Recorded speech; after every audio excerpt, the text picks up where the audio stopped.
സന്തോഷം മാത്രമാ മനക്കലില്ല. ഉണ്ണി പിറക്കാത്ത ദുഃഖത്തിൽ കഴിയുന്നു ശിവഭക്തരാം തമ്പ്രാനും തമ്പ്രാട്ടിയും. ഒരു രാവിൻ ശയനത്തിൽ ശിവദർശനേ സ്വപ്നെ തമ്പ്രാട്ടി ഉണർന്നു പുലരിയായി. തോഴിമാരൊത്തു നീരാടാൻ യാത്രയായി. ആ പൊൻപുലരിയിൽ കുളിക്കടവിൽ തേജസാൽ ജ്വലിക്കുന്ന ഒരു പൈതൽ ശിവദേവൻ നൽകിയ നിധിയല്ലയോ. മനക്കലോ സന്തോഷം അലതല്ലി. ഉണ്ണി വളർന്നു ബാലനായി കൗമാരം പടിവാതിൽ എത്തി നിന്നു. മാറുന്നു ഭാവങ്ങൾ രീതികൾ ഉണ്ണിക്കു കൂട്ടുകാരടിയാളന്മാർ.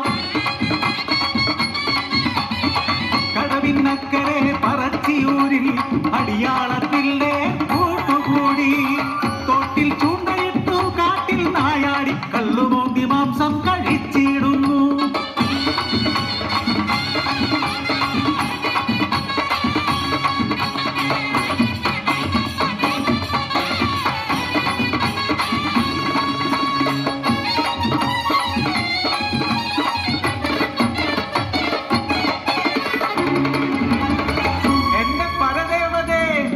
മുടിച്ചിടുമല്ലോ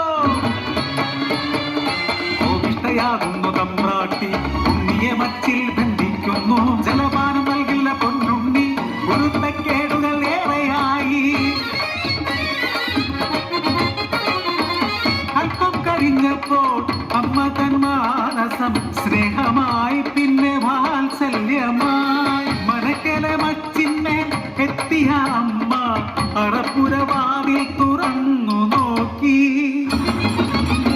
ആകെ സ്തംഭിച്ചു തമ്പ്രാട്ടി.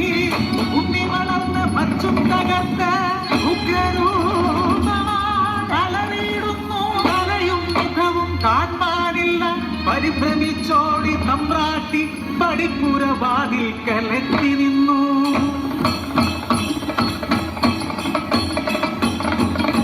മനക്കരെ മച്ചും തകർത്തുണ്ണി വെറും ദൈവമായി മാറി.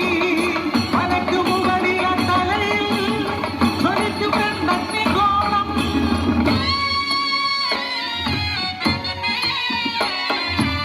ഭയന്നൊര തമ്പ്രാട്ടി നോക്കാനാവാതെ കൈകൾ കൂപ്പി നിന്നു. അലറുന്ന ഉണ്ണി അമ്മയോട് ചൊല്ലി മനുഷ്യനു ജാതിയൊന്നാണ്. അടിയാളപ്പറയത്തു ദൈവമാകും ഞാൻ. മുത്തപ്പൻ തെയ്യമായി നിറഞ്ഞാടും.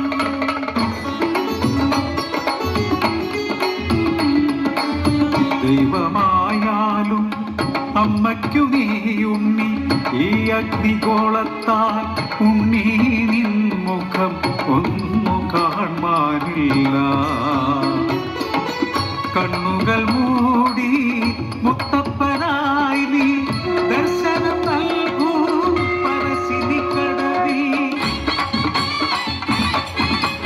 അന്നു തൊട്ടിന്നോളം പറശ്ശിനിക്കടവിൽ അനുഗ്രഹിച്ചിടുന്നു മുത്തപ്പൻ ദൈവം. ദുരിതങ്ങൾ നീക്കി സൗഖ്യം നൽകി